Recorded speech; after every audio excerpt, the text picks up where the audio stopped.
Shri Harikrishna Heights येथे अत्यंत व्याजबी दरात 25 अमेनिटीज आणि प्रशस्त पार्किंग सह 2 आणि 3 BHK रेडी पोझिशन फ्लॅट्स उपलब्ध। बुकिंग साठी संपर्क पार्श्वनाथ प्रोजेक्ट 9090787833।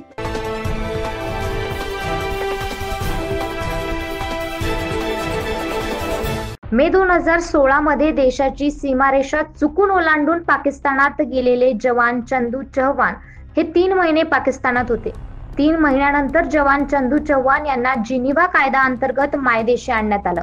मात्र त्यानंतर त्यांना कुठल्याही प्रकारची नोकरी पेन्शन मिळाली नसल्याचं सांगत जवान चंदू चव्हाण यांनी स्वातंत्र्य दिनाच्या दिवशीच धुळ्यात आमरण उपोषण सुरू केले। मी चंदू चव्हाण 2016 मध्ये पाकिस्तानमध्ये कॅप्चर झालो होतो। 3 महिने 21 दिवस मी सजा काढली, पण आजच्या तारखेला 11 वर्ष देश सेवा करून मला कोणतीही पेन्शन नाही व सरकारी कोणताही जॉब नाही। यासाठी मला अधिकारीने 1950 चा ऍक्ट मध्ये चुकीच्या पद्धतीने मला पनिशमेंट दिल्या आणि त्या पनिशमेंटसाठी मी सांगतो की मानवाधिकारचं कुठेतरी व्हायलेशन झालंय।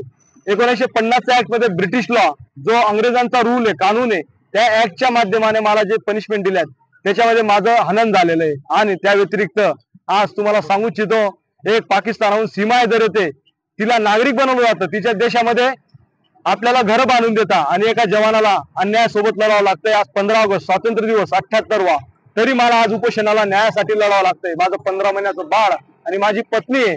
आणि आज मी सांगतो की या 1950 ऍक्ट मध्ये समिती गठीत करा।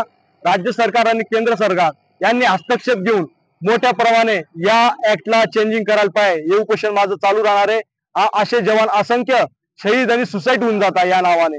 15 ते 20% जवान आज बी शहीद होऊन जातात, असं नाव सांगितलं जातं, पण ते सुसाईड करतात। याचं हनन होतं, मानवाधिकारचं व्हायलेशन होतंय या ऍक्ट मध्ये। म्हणून अधिकारी चुकीचा दुरुपयोग करून पनिशमेंट देऊन सण आज आमच्यावर अन्याय करताय। स्वातंत्र्य दिनाच्या दिवशीच चंदू चव्हाण यांनी आंदोलनाचे हत्यार उपसले असून स्वातंत्र्य दिनी एका सैनिकाला उपोषण करण्याची वेळ आली असून ही अत्यंत दुर्दैवाची बाब असल्याचे चंदू चव्हाण यांनी व्यक्त केले। Bureau report 9 news Maharashtra.